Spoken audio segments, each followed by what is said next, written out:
Hello les amis, j'espère que vous allez bien, j'espère que vous êtes en forme aujourd'hui, vendredi, bientôt le week-end pour certains. En tout cas, j'espère que vous allez bien, que vous êtes en forme aujourd'hui. Je suis ravi de vous retrouver dans la tournée Sport 360.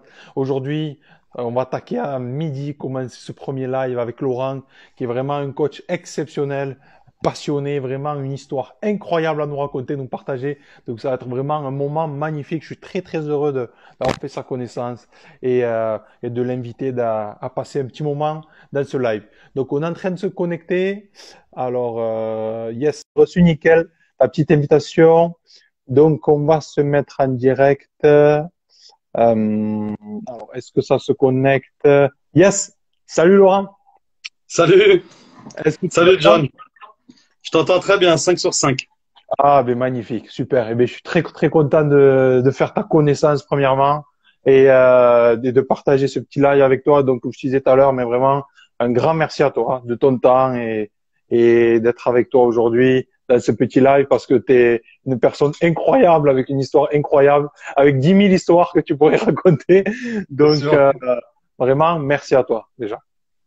Ben, c'est un grand honneur, moi aussi, de pouvoir participer à ça et c'est un plaisir, comme je te l'ai dit tout à l'heure, et je pense que c'est une bonne chose. Voilà, et je suis tout à toi et aux gens, en tout cas, qui vont écouter euh, le live. Voilà. Super. Ben, merci beaucoup et bienvenue aux amis qui nous rejoignent. Peut-être vous êtes en train de manger ou quoi en France, mais voilà, merci à vous les amis, vous êtes le bienvenu dans ce petit live. Donc Laurent, je vais te laisser te présenter, mais comme tu me disais, ça fait, tu as commencé à 12 ans la boxe et depuis, tu es dedans. Aujourd'hui, tu es formateur pendant plus de 20 ans, tu as accompagné des sportifs de très haut niveau à performer, etc. Donc, je vais te laisser te présenter, nous dire qui tu es aujourd'hui et qu'est-ce que tu fais? Donc voilà, bah, moi je suis Laurent Boucher, j'ai 53 ans bientôt. Ça me rajeunit pas d'ailleurs, mais bon, c'est comme ça. On fait avec. Et puis voilà, donc je suis entraîneur moi depuis ouais un peu plus de 20 ans maintenant. Alors j'ai une double casquette, hein, c'est ce qu'on dit souvent. C'est-à-dire que je Hmm. suis entraîneur de base, de formation, et ensuite j'ai dérivé un petit peu sur ce qu'on appelle les cutman. Les cutman sont des hommes qui soignent les combattants à la minute de repos. Alors maintenant, on les retrouve un peu dans toutes les disciplines de sport de combat, hein, comme le MMA principalement et d'autres sports pieds-points. Et voilà, moi j'ai commencé la boxe effectivement à 12 ans. Hein. J'ai rencontré la première fois que je suis rentré dans une salle de boxe, j'avais 12 ans. À l'époque, je voulais faire du kung-fu, hein, parce que c'était la mode, le kung-fu. Mais voilà, fallait des moyens financiers que je n'avais pas forcément. Et la boxe était beaucoup plus accessible. Hein. On dit souvent que c'est un sport où on vient un peu de loin et si on y est, c'est qu'il y a une raison. Donc voilà, c'est comme ça que ça a commencé. Et puis j'ai jamais lâché ce sport. Hein. Alors déjà en tant que combattant, alors j'ai pas été un grand combattant, mais en tout cas j'ai fait ma petite histoire là-dedans. Et ensuite j'ai un peu laissé tomber pendant des années. Je me cherchais un petit peu aussi également.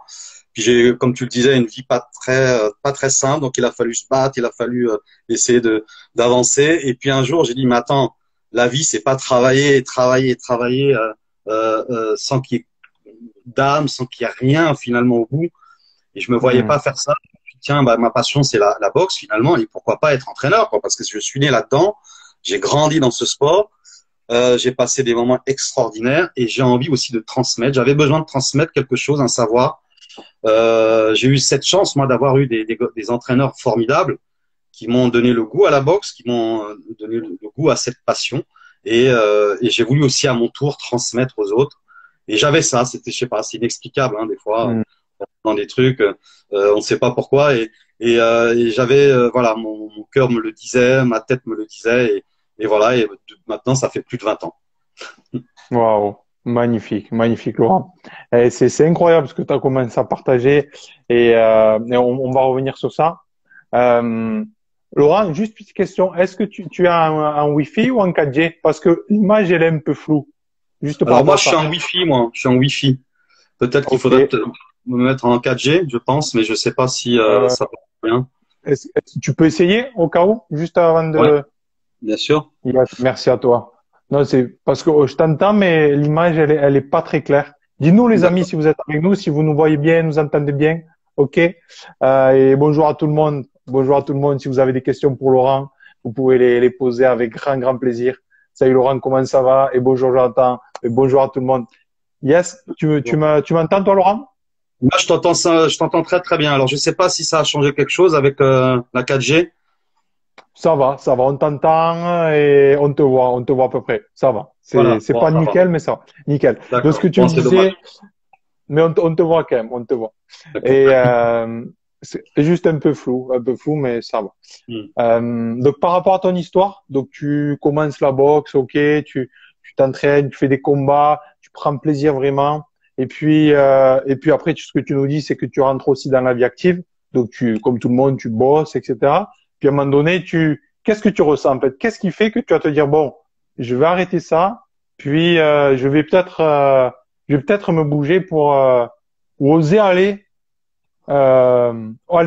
faire ce qui a vraiment d'important pour moi. Comment ça se passe cette transition? Alors, la transition, alors, je suis passé par, comme on peut dire souvent, 36 000 boulots, petits boulots, des boulots un peu plus intéressants. J'ai été, à un moment donné, dans la protection rapprochée. J'ai travaillé pendant 4 ans pour un homme d'affaires, etc., etc. Mais comme tout a une fin, forcément, bah, à un moment donné, on se retrouve sur le carreau. Alors, c'est vrai que je suis d'une génération où c'était peut-être plus facile parce qu'on n'avait pas besoin forcément de formation ou d'être formé. On apprenait vraiment sur le terrain. On apprenait sur le tas finalement. Donc j'ai pu faire une Hmm. multitude de boulots hein, qui m'ont permis j'ai aussi été dans la restauration. Et c'est-à-dire que moi, le truc, c'est que lorsque je me mets dans quelque chose, il faut que je sois le meilleur finalement. Il faut que je. Alors, et c'est souvent ce que je dis. Si j'étais amené, et ça m'est arrivé, hein, de balayer parce que ça faisait partie de mon travail, et ben il fallait que je sois le meilleur dans le balayage. Enfin, je sais pas si c'est du balayage, mais en tout cas Yes, dans je le comprends. le balai quoi. Et j'ai toujours été comme ça. Et voilà. Et j'ai pas un niveau scolaire à la base qui est énorme. Donc je suis un peu autodidacte finalement. J'arrive toujours à me sortir de situations, à rentrer dans des boulots et faire en sorte de faire mon trou.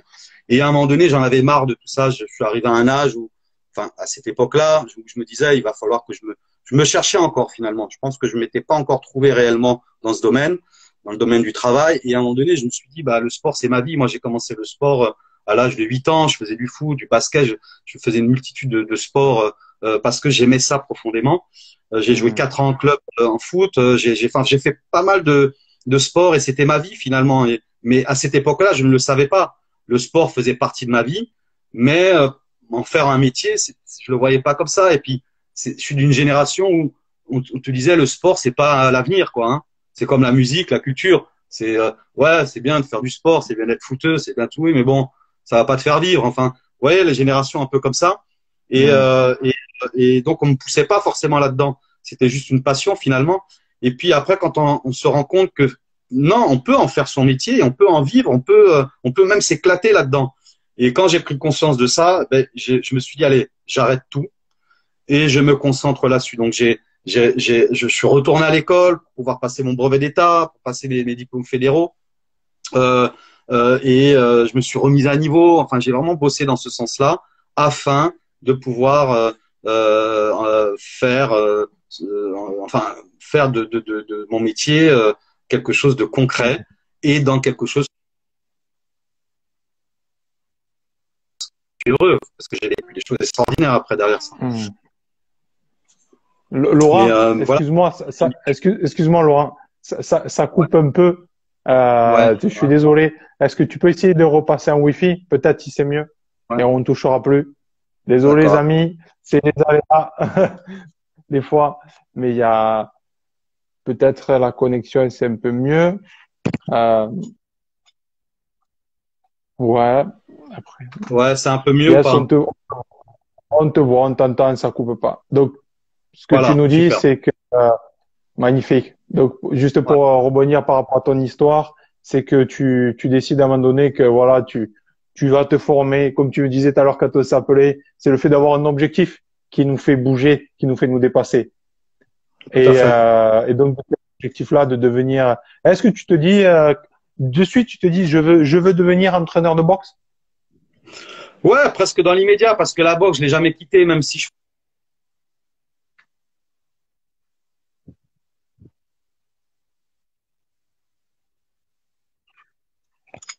Après, ouais.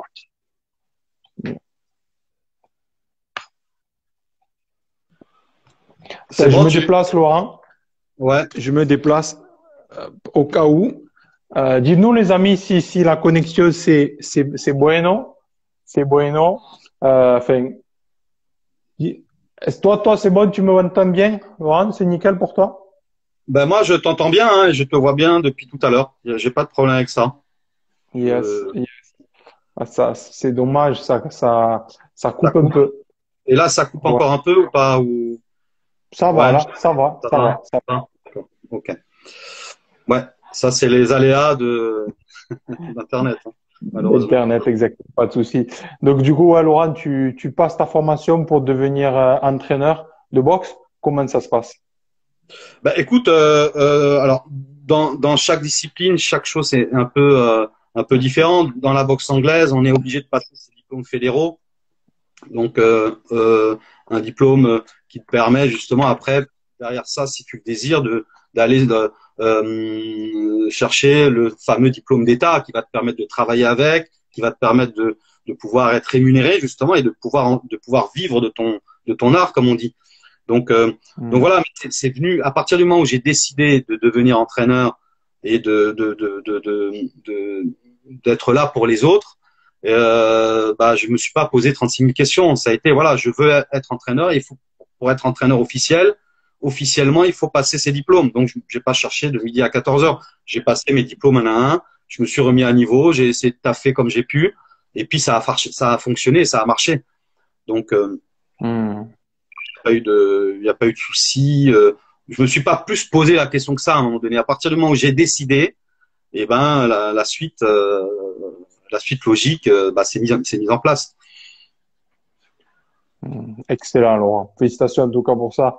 Je te pose cette question parce que c'est vrai que, et aujourd'hui, encore plus aujourd'hui, avec tout ce qui s'est passé, le confinement, machin, et beaucoup de gens se posent des questions, tu sais, sur est-ce que je suis bon endroit, est-ce que je dois continuer parce que j'ai un salaire, etc. Et c'est vrai que beaucoup de gens ont envie de faire autre chose. Vraiment, ils savent qu'ils ont envie de faire autre chose, mais ils ont aussi des peurs, tu vois, des peurs de comment je vais faire, est-ce que ça va marcher, etc. Est-ce que toi, tu as eu ce genre de peur ou d'incertitude avant de te lancer, avant de passer tout ça? Non, j'ai pas eu forcément de peur parce que j'avais une vraie volonté de le faire. Voilà, du Hmm. fond de mon cœur. Et l'avantage des sports de combat, et je vais parler de la boxe anglaise parce que c'est mon domaine, c'est on apprend finalement à contrôler ses peurs. On apprend, alors c'est pas toujours simple, hein, mais quand tu passes d'un vestiaire à un ring, ce moment-là, il est tellement compliqué. Et d'ailleurs, je suis pas le seul à le dire. Quand on est dans un vestiaire, des fois, on se pose la question, mais qu'est-ce que je fous là, quoi, un dimanche après-midi? Je vais aller sur un ring pour prendre des coups finalement. Comment je vais ressortir du ring? Donc, cette peur-là, on apprend à la contrôler, on apprend à la gérer finalement, et c'est ce qui nous sert après dans la vie de tous les jours. Mais comme on dit, la peur n'évite pas le danger. Hmm. Mais cette peur-là, elle est utile aussi finalement. Elle est utile parce que ça nous permet d'être prudent aussi dans ce qu'on fait et puis d'essayer en tout cas de la. Et quand on arrive à ça, c'est une satisfaction énorme. Et quand on a goûté à ça, on a toujours envie de goûter à ça parce que c'est une force. C'est-à-dire que dans la vie de tous Hmm. les jours, on a peur de quoi que ce soit. On a peur pour ses enfants, on a peur pour ça, pour quand on travaille d'être licencié, on a peur. Enfin, on a toujours cette peur-là. La peur, elle fait partie de nous de toute manière. Donc, il faut juste essayer de la contrôler et de dire que de toute manière, la peur est inévitable. Elle sera toujours là. La crainte sera toujours là. Mais et il faut avoir des choses malgré cette. Alors il faut qu'elle soit contrôlée aussi, hein, bien sûr, pour pas faire n'importe quoi, mais ça on l'apprend avec le temps de toute manière. Mais il faut l'accepter. À partir du moment où on accepte cette peur, on avance. Si on l'accepte pas, c'est là où on Hmm. avance. Là on reste sur place et on n'ira jamais au-delà. C'est comme la peur de parler devant des gens. Moi je sais que ça n'a jamais été mon fort, mais je me bats pour ça. Quand tu es dans le sport de haut niveau, bah, tu as affaire à des journalistes, tu as affaire à des gens qui te posent des questions, tu as affaire à un public par moment. Et bah, tu dois outrepasser ça et te dire, bah voilà, j'y vais, je fonce directement. Et c'est ce qui est important. Et Hmm. ça, c'est le temps qui t'apprend ça. C'est l'expérience du terrain, l'expérience de la vie. Au départ, c'est difficile. Et puis après, au fur et à mesure, et c'est ça il faut se dire, c'est laisser le temps au temps. Et moi, j'adore donner cette phrase-là parce que c'est la réalité. C'est toujours dans le temps que Yes. les choses se mettent en place. Exactement. Ben, écoute, Laurent, vraiment, ce que tu as partagé déjà, c'est magnifique et tu as partagé quelque chose de super important par rapport à la peur la peur, elle est humaine, en fait, c'est juste une émotion, comme la joie, comme la tristesse, comme d'autres choses. Et c'est normal. C'est aussi un phénomène de protection, comme tu as dit quelque part. Même si aujourd'hui, c'est vrai que la plupart des peurs, elles sont plus imaginaires.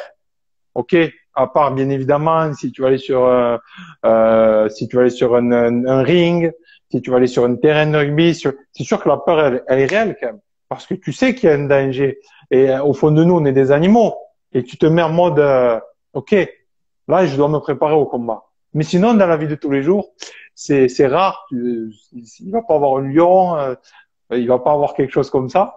Mais en tout cas, c'est vrai que tous ces sports-là, c'est exceptionnel aussi parce que ça t'apprend à gérer, à dépasser ses peurs, de pouvoir agir. Et du coup, pour ta vie perso, pour ta vie pro, forcément, c'est quelque chose qui sert. Euh, Tout à fait. donc, euh, donc, Et pour rebondir à, ouais, vas-y, Laurent, je ouais, te laisse nous, parler. on est tous différents aussi en même temps. Voilà, Tout à fait. et on le voit dans les sports de combat, c'est-à-dire qu'il y en a qui vont cacher leur peur. Alors la peur, elle existe. Hein. Celui qui dit qu'il n'a pas peur,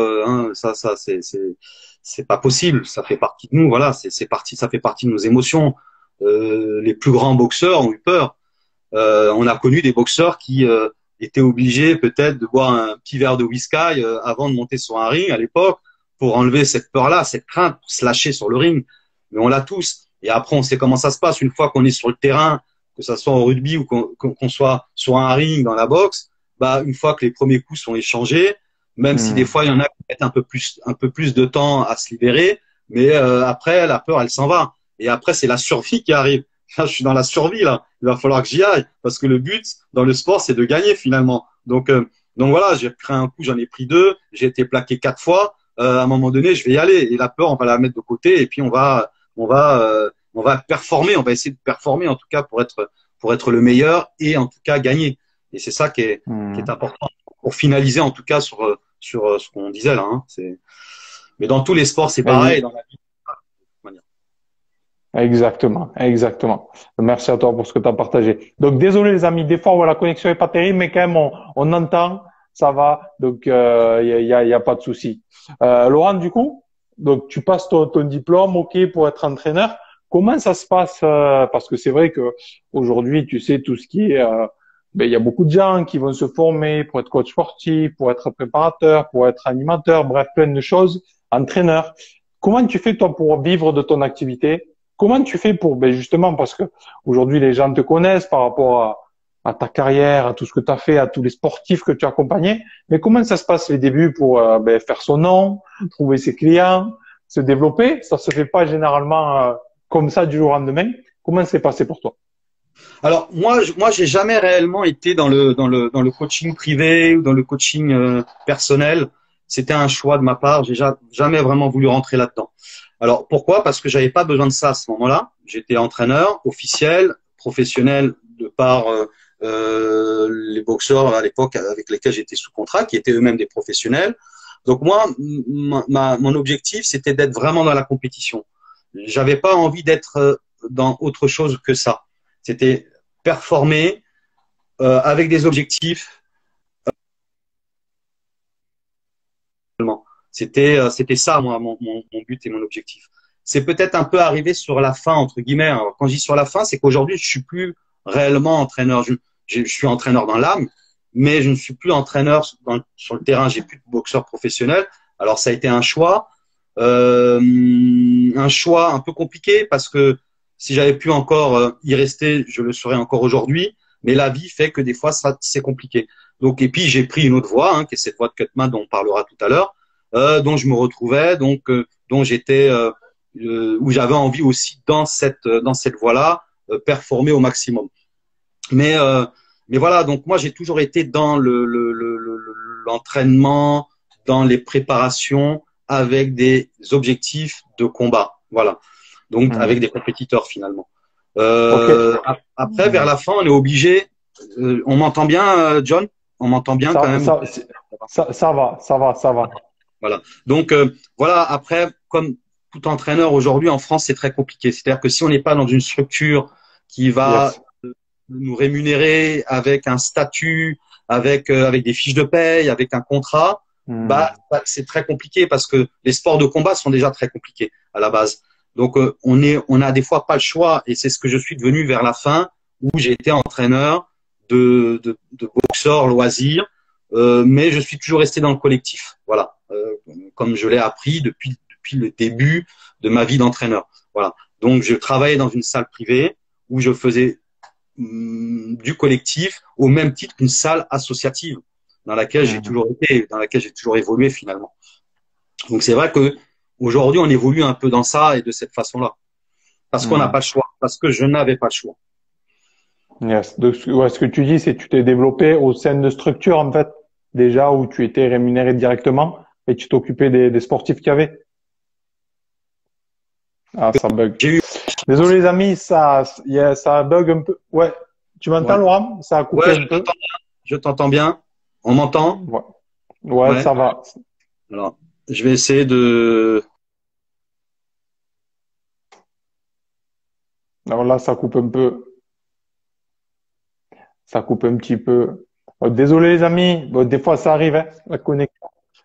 Ouais. Là, c'est de bonne qualité. Je sais pas si on m'entend mieux. Là, on t'entend, ça va. D'accord. Voilà, donc on m'entend, 5 sur 5. Ça va, yes, nickel. Super. Nickel. Donc voilà, donc voilà, après il faut savoir se positionner quand on est entraîneur. C'est soit je suis entraîneur dans le privé et je donne de mon temps pour les gens qui en ont besoin mais qui ne sont pas forcément dans la compétition, ou soit je suis un entraîneur de compétiteurs. Donc c'est des choix et on a la chance de pouvoir choisir ce qu'on veut faire finalement. Mais des fois on est obligé de passer à autre chose parce que le choix ne se fait plus. Enfin, on a plus la possibilité d'avoir ce choix-là. Alors, je rentrerai pas trop dans les détails parce que c'est assez complexe en fait. Hein. Bien sûr, bien sûr. Mais parce qu'on a, je pense, encore beaucoup de choses à dire. Mais voilà. Super, Laurent. Mais merci à toi. Donc aujourd'hui, donc ça fait plus de 20 ans que tu entraînes et que tu accompagnes des sportifs. Si tu avais 3 conseils que tu aimerais donner justement, hein, parce que bon, comme tu me le disais en privé, tu as accompagné, tu pourras en parler des sportifs de haut niveau, tu as été un peu partout pendant 20 ans, en France, un peu partout, des championnats du monde, etc., de France. Et si tu avais 3 conseils que tu aimerais donner peut-être à un sportif, peut-être un jeune qui un jour va tomber sur cette vidéo, peut-être demain, peut-être dans un an, qui va tomber sur cette interview et qui peut-être a faim, a vraiment envie de se dépasser. Quels sont les 3 conseils que tu aimes? Quels sont les 3 conseils que tu aimerais? Pas de souci. Oui, pas de problème, pas de problème. Après, il arrive, d'accord? Oui, donc, désolé. Si tu as 3 conseils que tu aimerais donner pour des sportifs de haut niveau, pour les aider justement à avancer, à pouvoir performer. Alors, moi, je vais parler de génération. C'est-à-dire que je vais un peu aller pousser un peu le truc un peu plus loin.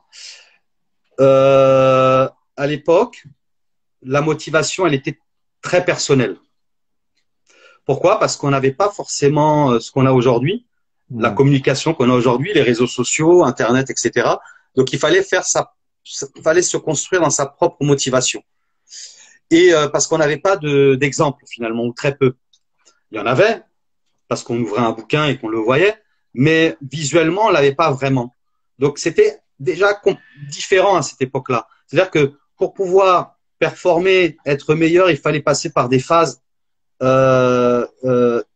énormes, par un travail personnel énorme.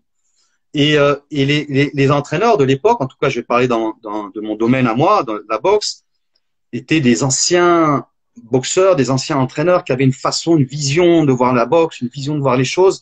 Et c'est vrai que des fois, ils n'évoluaient pas forcément avec leur temps. Mais ça, c'est dans toutes les disciplines de toute manière. Et c'est vrai que des fois, nous, dans les années 80, parce que moi, j'ai commencé la boxe dans les années 80, on était encore sur des schémas de techniques, tactiques des années 60, 70. Alors qu'on avait évolué. Et il y avait d'autres pays qui l'avaient compris, comme les États-Unis. Les États-Unis ont toujours évolué avec leur temps. Nous, on a toujours eu du retard en France. Donc, si tu veux, à l'époque, il fallait vraiment être déterminé et motivé pour pouvoir réussir à être un grand champion. Aujourd'hui, c'est un peu plus facile parce que les jeunes d'aujourd'hui, ils ont de quoi comment dirais-je, ils ont une vision des sportifs par les réseaux sociaux, par la télé, par tout un tas de supports en communication qui font que c'est plus facile pour eux de s'identifier à quelqu'un, de s'identifier à un champion. Voilà, de copier ce qu'il fait même, d'analyser ce qu'il fait. Ils ont plein d'éléments que nous, on n'avait pas avant. Donc, et puis maintenant, les générations d'aujourd'hui, elles veulent aller super vite. Ils veulent pas construire leur vie. Comme les entraîneurs aussi, pareil. Un entraîneur aujourd'hui, il veut pas être dans une salle associative de quartier, former des gens et que ça dure 10 ans. Eux, ils veulent aller très très vite. Ils veulent qu'on les voit. Ils veulent être à la télé. Ils veulent être sur les réseaux sociaux. Donc, ils n'apprennent pas leur métier. C'est pas comme avant. John, avant, on était apprenti dans un métier avant d'être quelqu'un. Et apprenti, c'était 5, 6, 7, 8 ans, 10 ans des fois. Et quand on était vraiment plus apprenti, qu'on avait vraiment une espérance de métier, eh ben on était bon. On était très très bon même. Aujourd'hui, on n'a plus ça. Des fois, les entraîneurs apprennent avec leurs athlètes.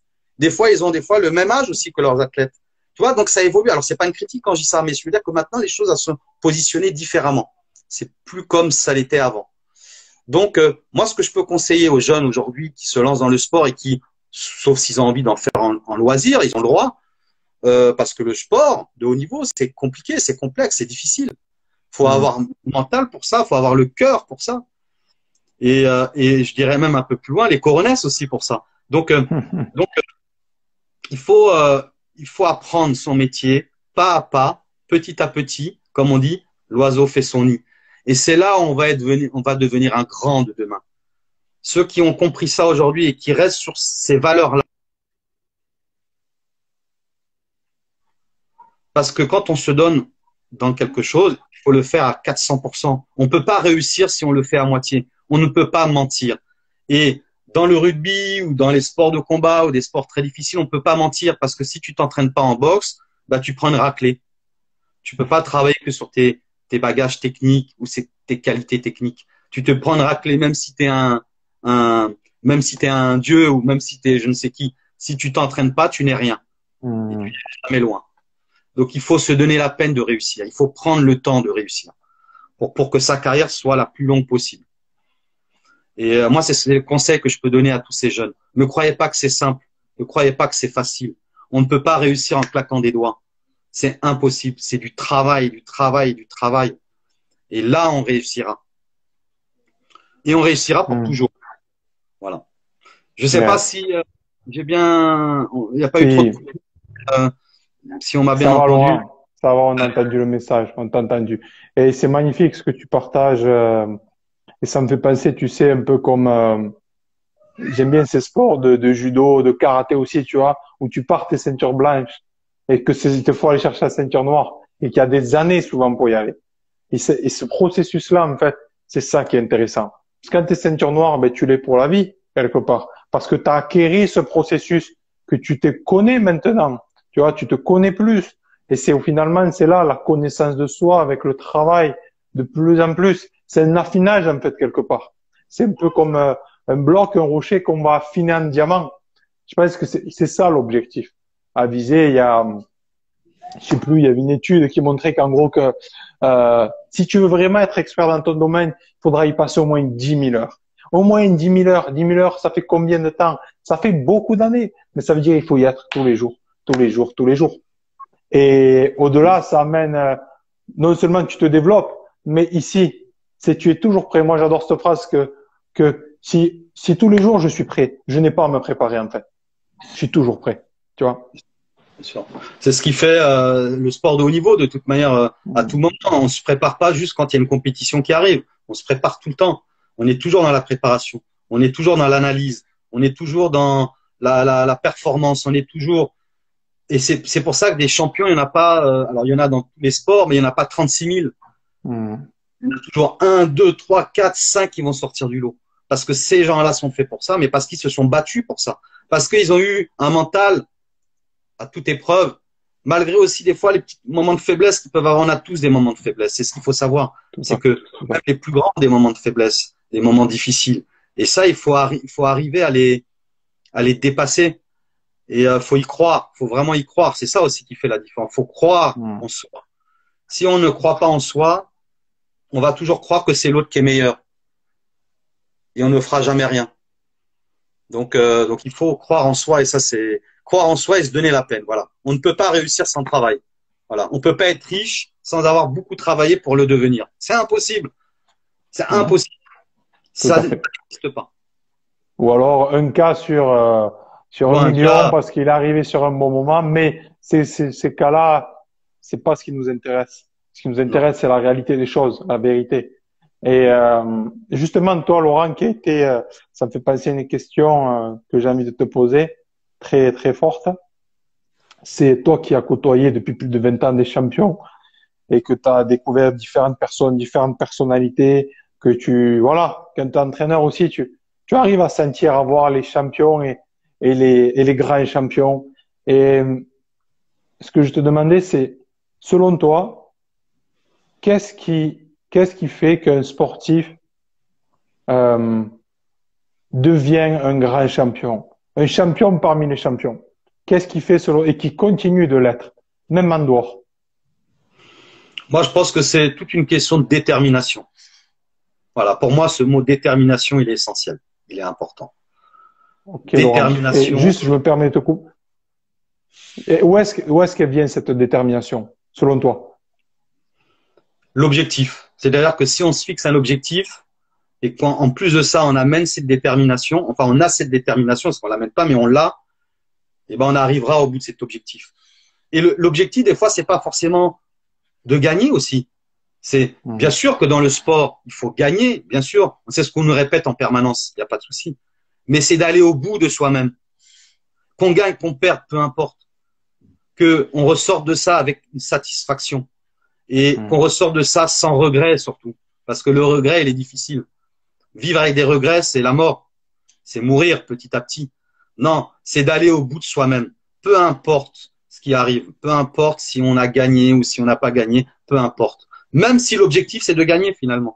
Donc, la détermination, elle est dans la volonté de l'avoir déjà, parce que c'est une volonté. C'est pas juste dire je suis déterminé. Non, il faut avoir une vraie volonté. Et après, elle est dans ton cœur et dans ta tête. Voilà, c'est tout. Il n'y a Mhm. pas de secret. La détermination, ça se travaille pas. Elle est là, elle est innée. Ce qui se travaille, c'est la technique, la tactique. Oui, ça se travaille. Peut-être le mental, même, à la limite. Oui, parce qu'aujourd'hui, il y a des préparateurs mentaux qui vous aident à aller au-delà. Hein, on a cette chance aujourd'hui de les avoir. Mais moi, je pense que c'est dans la volonté de l'avoir. Voilà, l'avoir très envie d'être déterminé pour réussir à aller le plus loin possible. Yes. Et Excellent, Laurent. tout le monde peut l'avoir, ça. Et cette détermination, selon toi, qui a observé des plus grands, euh, et de ton histoire aussi, cette détermination de vouloir se dépasser, de se vider chaque jour, de tout donner, de vivre comme un champion, comme un Spartiate quelque part. Elle vient d'où cette détermination? Elle vient des fois de son enfance. On en parle rarement de ça. Je veux dire, on a tous quelque chose dans le cœur, on a tous une flamme qui nous amène quelque part. Et c'est ce qu'on dit de la boxe. On vient jamais par hasard dans la boxe. On n'y arrive jamais par hasard. On a quelque chose à montrer, à prouver, à démontrer peut-être. Et dans tous les sports de haut niveau, c'est la même chose, que ce soit le patinage artistique ou autre. Il y a quelque chose, on a envie de montrer quelque chose à quelqu'un. Et alors dans les sports de combat, c'est beaucoup plus dur parce qu'on prend des coups et on peut être atteint vraiment physiquement. Et c'est pour ça que c'est dur comme discipline. C'est des disciplines qui sont compliquées, mais voilà, on n'arrive pas à la boxe par hasard. On n'ouvre pas une salle de boxe par hasard. Moi, si je suis arrivé à la boxe, c'est que j'avais besoin de quelque chose. J'ai une vie compliquée. Un peu, on en a discuté un petit peu avant. Je rentrerai pas dans les détails, mais voilà. Et peut-être que j'avais besoin de ça. J'allais chercher quelque chose que je n'avais pas chez moi. J'avais besoin d'avoir qu'on m'apporte des valeurs. J'avais besoin qu'on m'apporte une espèce de force comme ça, comment je pourrais dire, d'éducation un peu. Et à l'époque, la boxe vous amenait tout ça. On avait des vrais éducateurs, des vrais formateurs. On avait des messieurs qui étaient là pour nous montrer la voie à suivre, qui étaient là pour nous guider. Moi, j'avais pas forcément ça. Alors même si j'ai pas eu une enfance catastrophique non plus, mais voilà, il fallait ça. Et voilà. Donc c'est pour répondre à ta question, John. Moi, je pense que on arrive quelque part parce que ça doit être comme ça. Et une fois qu'on est dans ce quelque part, bah après c'est à nous aussi d'être déterminés justement pour aller au bout d'un objectif. C'est pas forcément être champion du monde un objectif, ça peut être je veux être champion de quartier, je veux être champion de ma rue, je veux être champion. C'est ça l'objectif. Voilà, c'est pas être tout de suite champion du monde. Mais si on peut l'avoir, c'est très bien aussi. Voilà. Magnifique. Magnifique, Laurent. Je voulais avoir ton retour par rapport à ça.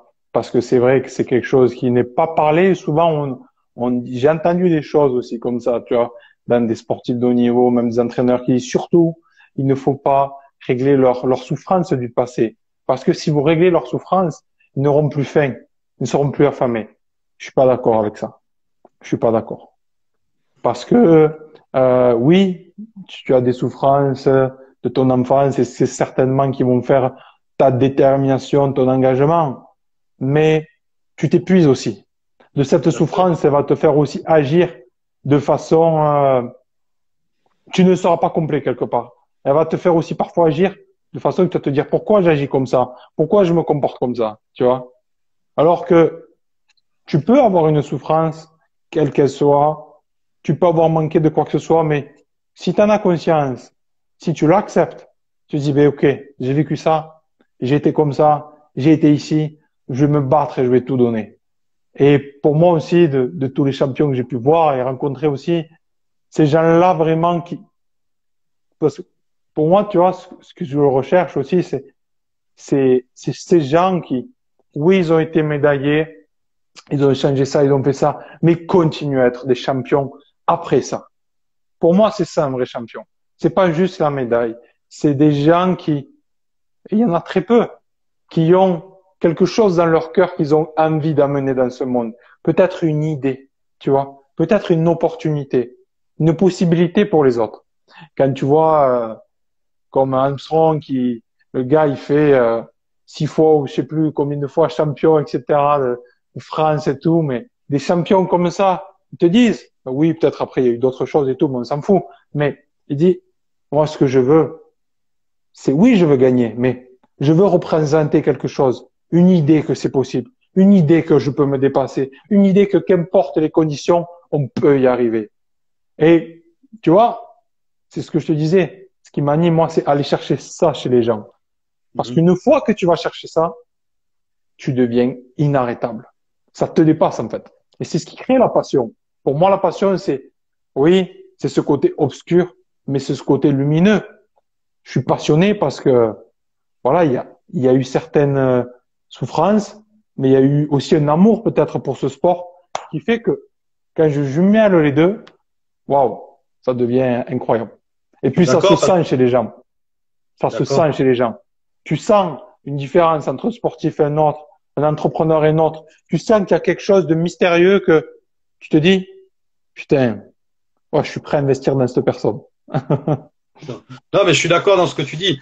Et c'est vrai que, alors la passion, c'est magnifique, c'est beau, c'est tout ce qu'on veut. Mais après, il faut pouvoir la contrôler, cette passion-là, parce que la passion, elle peut être dévorante aussi. Elle peut aussi t'anéantir si elle est mal ciblée, mal contrôlée. Elle peut. Moi, je suis un passionné par mon sport, qui est la boxe. J'adore la boxe, j'adore l'histoire de la boxe, j'adore lire les histoires des boxeurs des années 30, des années 40, des années 20. Je suis vraiment un vrai passionné de la boxe. Je suis même un collectionneur, même des fois, d'articles, d'affiches de boxe, de gants de boxe, de tout ce que tu veux. Et, mais à un moment donné, j'ai appris à contrôler cette passion parce qu'elle peut être vraiment dévorante.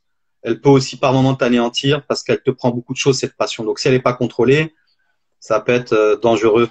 Et ça, c'est sûr. Donc il faut trouver le juste milieu dans la passion. Et de manière, à partir du moment où tu travailles de par ta passion, après, c'est plus une passion pour moi, c'est un travail. Alors même si au départ, c'est ce qui t'a animé, et que cette flamme, elle est toujours dans ton cœur, cette flamme de la passion, mais en même temps, ça devient un travail. Et à partir du moment où c'est un travail, faut plus mettre la passion dans ce mode-là, dans ce travail. Voilà, c'est ton travail, tu vis de ça.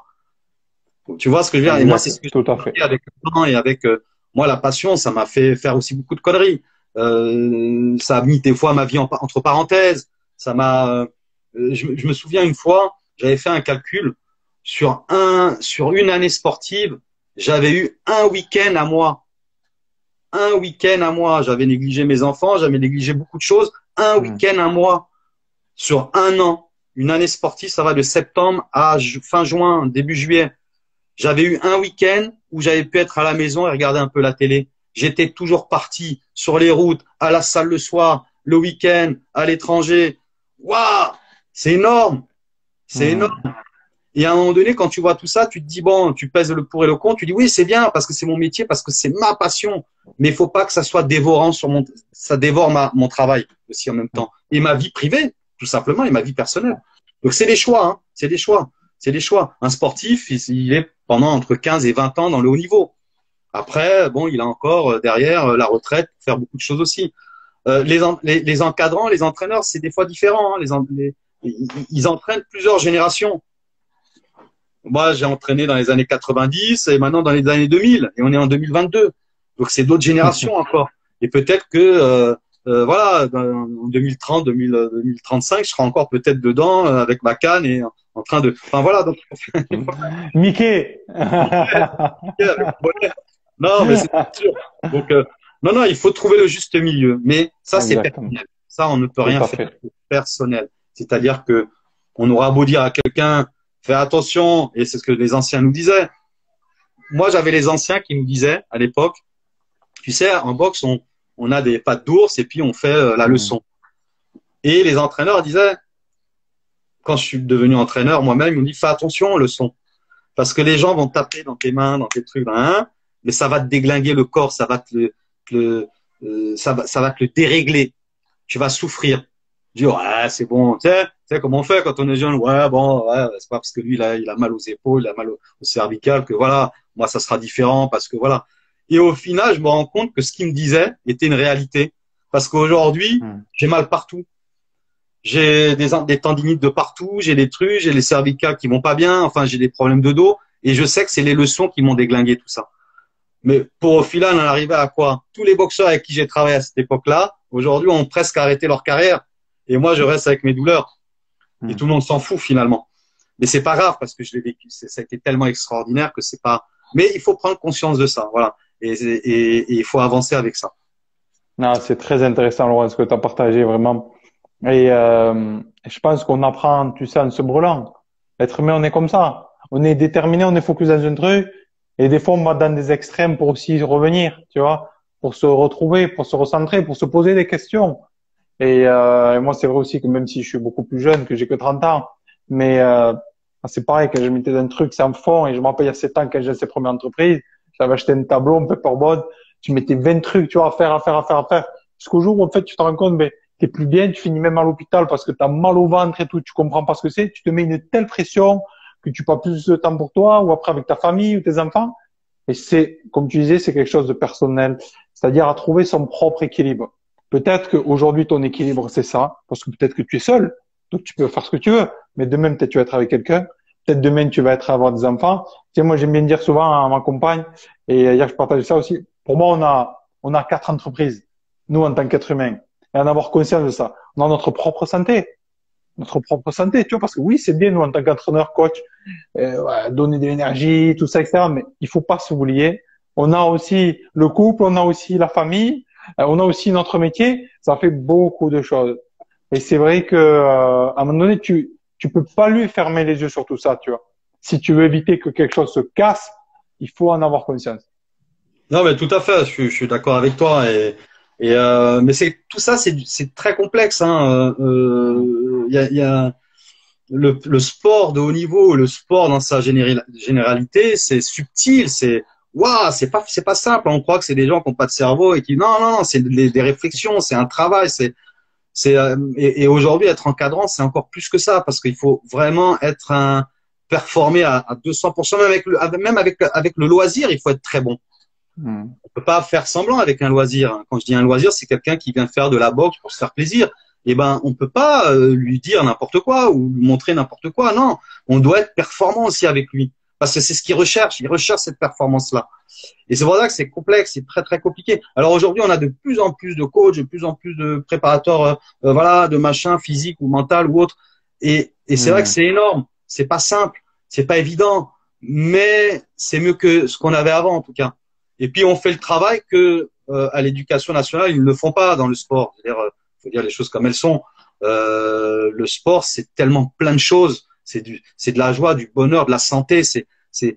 Tu t'aères l'esprit, c'est beaucoup de choses. Et on n'amène pas ça assez aux enfants aujourd'hui.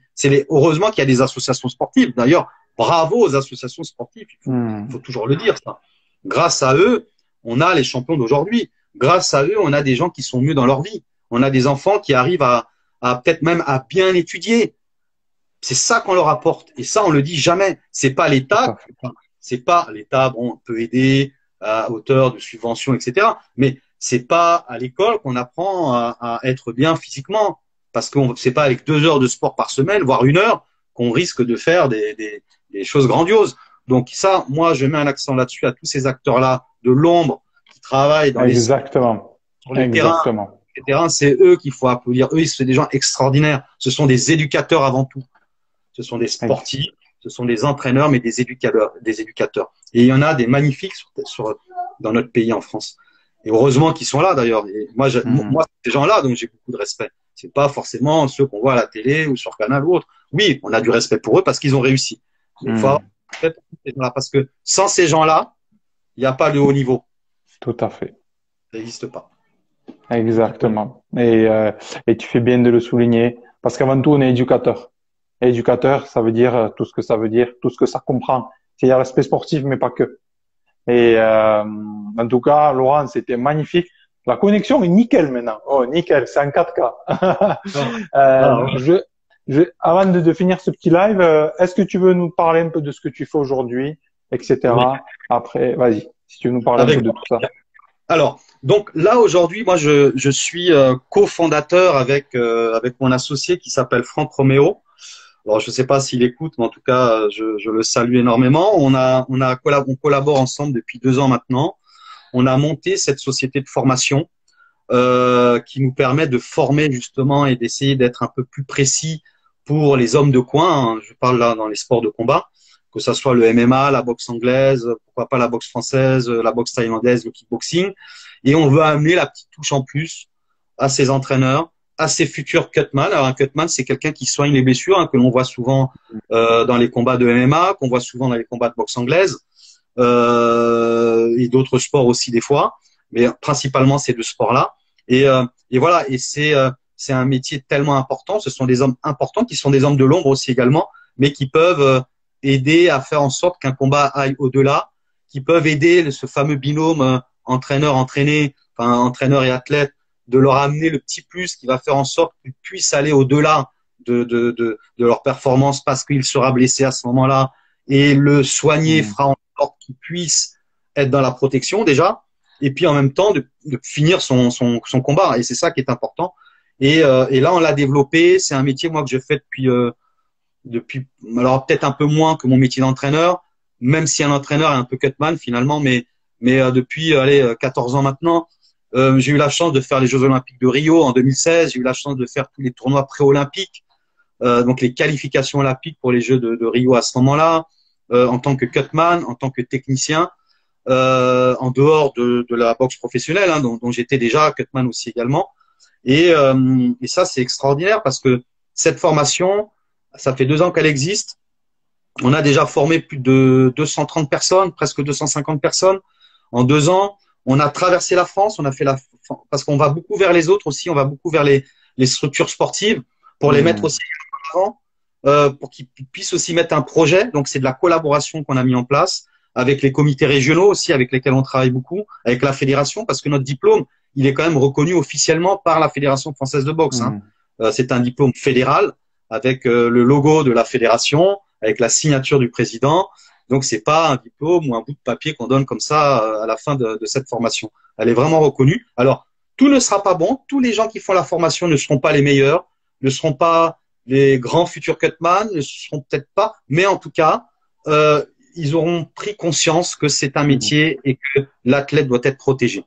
Donc, c'est mieux que rien finalement. Avant, on ne l'avait pas. Moi, j'ai appris sur le tas. J'ai été formateur à l'AIBA. J'ai eu la chance de former aussi dans les soins les plus grands entraîneurs au monde, dans la boxe olympique, que ce soit les Cubains, que ce soit les Américains, que ce soit les Anglais, etc. Et on avait besoin de ça en France, parce qu'en France, on a un vrai vivier. On a des gens qui ont une vraie technicité, qui sont très bons aussi, il faut le dire. On va toujours dire les Américains, les Anglais et j'en passe. Mais en France, on a aussi des hommes de qualité, mais où des fois, il manque le petit truc en plus. Et c'est ce qu'on veut nous apporter. C'est nous juste amener cette petite pierre-là en plus de leur bagage. Voilà. On leur apprend à amener dans la formation, ce qui va les aider à aller encore un peu plus haut. Voilà. Mais c'est toujours ça. Souvent des hommes qui sont déjà expérimentés. Et voilà. Mais on n'est pas en train de remettre en cause ce qu'ils connaissent déjà, l'expérience qu'ils ont. On est juste en train de leur amener ce petit plus. Mais pas que pour eux, même pour ceux qui ont envie d'en faire leur métier finalement. Pourquoi pas? Pourquoi pas? Il faut démocratiser tout ça. Il faut mettre un petit coup de pied dans la fourmilière, comme on dit, pour qu'aujourd'hui, dans les sports de combat et principalement la boxe anglaise, on ait des vrais professionnels, parce qu'on se plaint toujours. Oh, on n'est pas professionnel. Oh, on n'est pas ceci. Mais pour être professionnel, qu'est-ce qu'il faut faire? Il faut se former, il faut travailler et il faut dire de soi-même qu'on est un professionnel. Moi, j'ai quitté tout pour être entraîneur. Et je peux vous dire qu'au début, je gagnais pas des 1000 et des 100. Je gagnais 600 balles par mois. Et je galérais. Et j'étais tous les soirs à la salle. Et tous les dimanches matins sur la piste pour aller les faire courir, les mecs, pour que dalle, pour presque 0 €. Donc, j'ai travaillé dans ce sens-là. Je me suis donné la peine d'en vouloir en faire un métier. C'est ça que j'ai fait. Et aujourd'hui, je vis de la boxe depuis 18 ans. Alors, ça fait 20 ans que plus de 20 ans que je suis entraîneur, mais j'étais bénévole avant. Et ça fait 18 ans que j'ai décidé d'en vivre. J'ai tout abandonné pour ça. Et ça n'a pas été simple, ça a été des sacrifices. Alors, quand on me dit qu'on peut pas vivre de son art, quand on me dit qu'on peut pas vivre de son truc, eh ben, si on peut, parce que je ne suis une preuve vivante. Et je dis pas que c'est pas facile. Je dis pas que tout le monde peut le faire. Mais il faut vouloir le faire. Moi, j'ai eu cette chance de pouvoir le faire et de faire aujourd'hui ce que je suis aujourd'hui. Voilà. Alors, je suis pas le meilleur, Je suis pas ceci, je suis pas cela. Je suis juste un mec qui a fait de sa passion son travail et qui veut aller le plus loin possible pour maintenant aider les gens. Donc maintenant, je suis formateur. J'aide les gens. Alors, quand je dis j'aide les gens viennent pas, c'est pas du bénévolat, ils payent leur formation, bien sûr, parce qu'il y a un examen, il y a un diplôme derrière, et ils viennent pour se parfaire. Voilà. Donc, c'est mon métier. Je fais de moins en moins de terrain. Ça m'arrive d'en faire sur des gros combats, parce que les gens m'appellent pour des gros combats souvent, vu que j'ai beaucoup d'expérience. Et quand je dis j'ai beaucoup d'expérience, ça ne veut pas dire que je suis le meilleur. Ça veut dire que j'ai beaucoup d'expérience. Parce que des très bons, il y en a. Ça, il n'y a pas de souci. Et même en France. Donc voilà. J'essaie de m'y retrouver. Et aujourd'hui, je commence à être un peu plus tranquille. Voilà. Un peu l'ancien, comme nos anciens à nous, un peu plus pépère. Je forme. Je fais un peu moins de déplacements. Je suis un peu plus tranquille. Et voilà. Donc, cette formation, elle est essentielle pour nous. Et comme je disais, voilà, on est deux à l'avoir mis en place. J'ai vraiment aussi beaucoup de chance de travailler avec mon associé, Franck Roméo, qui est quelqu'un alors c'est quand je le dis, je le pense. Alors on s'engueule souvent lui et moi parce qu'on est deux générations différentes. Il est plus de ta génération que de la mienne. Donc des fois c'est pas simple. Il y a l'ancien, le jeune qui est plus numérique, et puis l'ancien qui est un peu mais non, mais attends, il faudrait peut-être. Enfin, tu vois, et on arrive à composer comme ça. Il arrive des fois à me faire dire oui, ah ouais, c'est vrai, t'as raison, Franck. C'est vrai que t'as raison. J'étais resté dans mon truc de vieux con, mais t'as raison. Et faire ça, on se sert de ce qu'on est nous et on fait un bon binôme et on arrive à progresser, à avancer de cette façon-là. D'ailleurs, on a eu un reportage photo dans l'équipe magazine il y a 3 semaines de ça, quand même, de 6 pages. C'est pas rien pour nous. C'est pas rien pour nous. Donc, ça veut dire que ça met vraiment en lumière notre travail, notre formation. Et voilà, en espérant que ça continue. Et ça continue parce qu'on a encore plein d'autres formations là qui vont avoir lieu. On a plein de projets. Je t'en parlerai dans le temps. On a plein de choses qu'on va mettre en place par rapport à ça. Et puis voilà. Et on avance comme ça. Et puis on verra où ça nous mènera, comme on dit. Ah, magnifique, Laurent, j'adore. Et félicitations à toi vraiment, tout ce que tu as partagé, c'est magnifique. Magnifique, magnifique, j'ai rien à rajouter. Comme tu as dit, tu t'es donné les moyens et tu as fait passer un message puissant. Faut pas croire que c'est facile, il faut pas croire que c'est possible. Avec le temps, ça devient plus simple. C'est comme tout, c'est les entraînements. Ben, on apprend les choses, on est plus léger, mais il faut du temps. Il faut du temps et toujours du travail dans tous les cas. Et Laurent, la dernière chose que j'ai envie de te demander, après je te laisserai tranquille avec ta famille, et déjà un grand merci. Et les amis, abonnez-vous au compte à Laurent, vous pouvez suivre tout ce qu'il fait, que ce soit maintenant, que ce soit en replay, je laisserai en replay, que ce soit sur YouTube, je mettrai ton compte Instagram, comme ça les gens pourront découvrir tout ce que tu fais. Un homme vraiment passionné, et félicitations à toi. Moi, c'est des gens comme ça aussi que j'aime apprendre et m'entourer qui a de la bouteille, tu vois. Ces gens-là sont super inspirants, donc félicitations. Et dernière chose. Je voulais dire une chose, on apprend toujours, John, on apprend toujours. C'est-à-dire que même moi aujourd'hui, en tant que formateur, quand je fais une formation, j'apprends encore des choses. C'est phénoménal. C'est pour ça que je dirais jamais, je sais tout, j'ai dit 15 ans, 20 ans, 50 ans d'expérience. Non, parce qu'on apprend tout le temps. En formation, il y a des stagiaires, des fois, qui vous parlent de certaines choses et dont moi, ça m'était jamais peut-être venu à l'idée. Et j'ai trouvé ça phénoménal, j'ai trouvé ça super bien ce qu'ils ont dit. Et c'est ça l'échange aussi, c'est la formation. C'est pas parce que je suis formateur que je suis Dieu le Père. Je suis formateur parce que j'ai mis en place des techniques, parce que j'ai de l'espérance, parce que j'ai du terrain. Mais en même temps, j'apprends aussi de les stagiaires qui viennent. Et c'est phénoménal. Moi, j'adore ces rencontres-là. Et ça, c'est important de le souligner. D'ailleurs, notre formation, j'ai oublié de la dire, John, elle s'appelle Formation Cutman Nationaux. Elle est ouverte à tout le monde. Elle est ouverte à tous ceux qui ont envie de découvrir ce métier. Elle est ouverte aux professionnels aussi des sports de combat. Elle est ouverte à beaucoup de gens. Donc voilà. Et alors, c'est pas pour voilà, les gens la font s'ils ont besoin de la faire et ils la font surtout s'ils ont envie de la faire. Mais c'est important parce que c'est une jeune société, une jeune société de formation. Alors, c'est pas les formateurs qui sont des jeunes, hein, mais en tout cas, c'est la formation qui est toute récente, mais qui a déjà du poids et qui fait son petit bout de chemin. Elle s'appelle Formation Cutman Nationaux. Voilà. Magnifique, magnifique. Ben voilà, les amis, si ça vous intéresse, ben il y a toutes les informations. Vous pouvez contacter directement Laurent et envoyer un petit message, voir avec lui. Donc, ben moi, je suis déjà abonné. Ben super, excellent.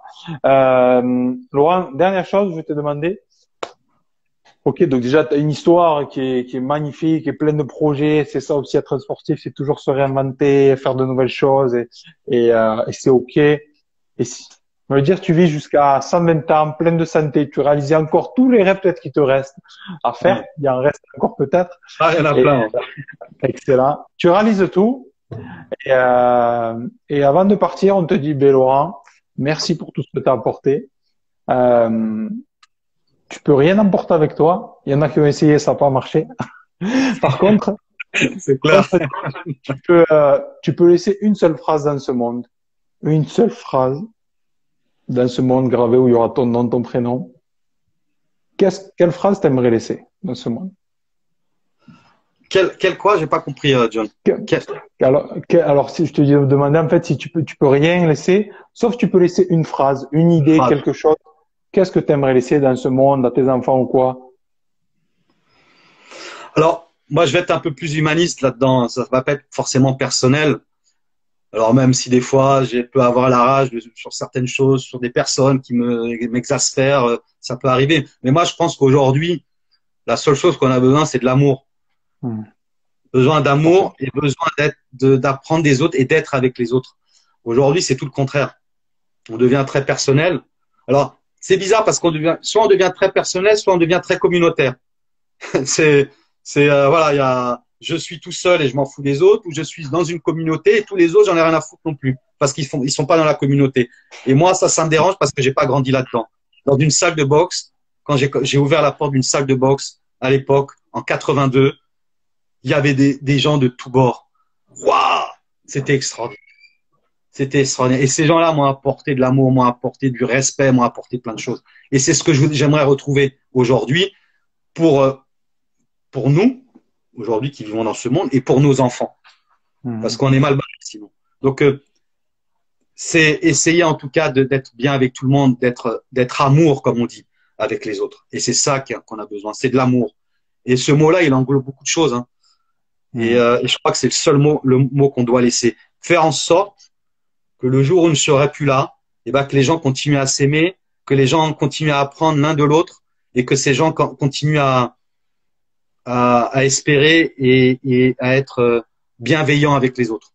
Voilà, c'est ça qu'il faut laisser en fait dans la vie de tout le monde, de tous les jours. Magnifique. Magnifique. En tout cas, tu fais tout pour y contribuer et merci à toi pour tout ce que tu partages. Et merci. Laurent, un grand merci à toi d'avoir parlé à cœur ouvert comme ça et ça m'a fait énormément plaisir. Voilà, toutes les personnes, c'est vrai que depuis que j'ai lancé cette tournée, c'est que des gens vrais, à cœur ouvert et c'est ça qu'on a besoin. Et aujourd'hui, pour rebondir à ce que tu dis, on a des possibilités extraordinaires en tant qu'entrepreneur, en tant qu'adolescent, en tant que sportif.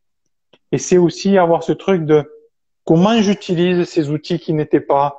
Maintenant, il y a des salles de sport pour 20 € magnifiques. Tu peux t'entraîner, tu peux avoir des programmes pour pas cher. Tu peux utiliser comme nous les réseaux pour faire passer des messages, tu vois. Quand tu arrives à combiner ça, waouh, on est tellement riche aussi, tu sais, de notre génération aujourd'hui. Pour moi, on est dans l'ère la plus extraordinaire, tu vois. À côté de ça, oui, ça peut avoir plein de dérivés, mais on peut faire passer des choses aujourd'hui de façon magique. Donc vraiment, Laurent, merci à toi pour ce que tu as partagé ce message. Je laisserai un replay, je laisserai partager un maximum aussi. Et je suis très heureux vraiment d'avoir fait ta connaissance. Une personne incroyable tu es. Et merci beaucoup. Vraiment, merci pour ce temps. Merci John, à toutes les personnes qui sont passées par. Ouais, excuse-moi. Non, John, je te remercie aussi parce que c'est important de mettre en lumière les gens comme tu le fais, de tous bords d'ailleurs. Et puis c'est motivant aussi peut-être pour les gens qui en ont besoin. Et c'est bien ce que tu fais, parce que tu prends aussi de ton temps pour les autres. Donc ça, c'est de la bienveillance justement, c'est ce qu'on dit, hein, la bienveillance. Et tu en as. Et malgré que tu sois jeune encore, hein, je parle entre toi et moi, hein, voilà, que tu es plus jeune que moi, mais tu es quelqu'un de bienveillant et franchement, bravo pour ce que tu fais, je le dis sincèrement, et continue, et continue, et continue, et continue, et de toute manière, ce n'est qu'un au revoir, parce qu'on aura l'occasion d'échanger encore ensemble, et je remercie aussi tous ceux qui ont été présents, qui ont suivi tout ça, j'espère que j'aurai apporté un petit moment comme ça de bonheur, ou de sympathie, ou de, je sais pas, ou de détermination peut-être, vu que j'en ai beaucoup parlé. En tout cas, je remercie, voilà. Merci beaucoup, Laurent. Du fond du cœur. Merci à tous les amis qui sont passés par là. Pour ceux qui se connaissent peut-être que maintenant ou peut-être ce soir, et j'ai des gens, tu sais, des fois qui m'envoient, à cause de toi, j'ai pas dormi de la nuit, j'ai regardé plein de lives. Mais c'est aussi ça et pourquoi je fais ça, pourquoi j'ai décidé de faire ça, tout simplement. Et pour moi, être coach, tu vois, c'est, comme j'ai dit, c'est pas quelque chose qui se choisit. On le devient parce que c'est quelque chose de viscéral. Et ce qui m'a sauvé la vie, moi, c'est quelque part, c'est d'avoir pris la décision de tout faire pour changer ma vie. Mais on ne réussit rien seul. C'est d'avoir eu des coachs qui, comme je t'ai dit, qui ont vu ce que j'avais, que je ne voyais pas, et qui m'ont tendu la main pendant plus de 15 ans. Et ça a changé ma vie, vraiment. Et c'est pour ça que j'ai tellement à cœur de redonner ça. C'est un besoin et puis c'est un régal. Voilà. Donc, merci beaucoup. Raison. Merci. Merci, Laurent. Merci à tous les amis. Je vous souhaite une belle journée. On reste en contact dans tous les cas, Laurent. Moi, je t'ai dit, l'année prochaine ou même fin d'année, dès que ça va mieux tout ça, on va faire des conférences et séminaires. Donc, au grand plaisir de se rencontrer et de se voir. Merci beaucoup. Merci, John. À très bientôt. Prends soin de toi. Ciao, ciao les amis. À bientôt.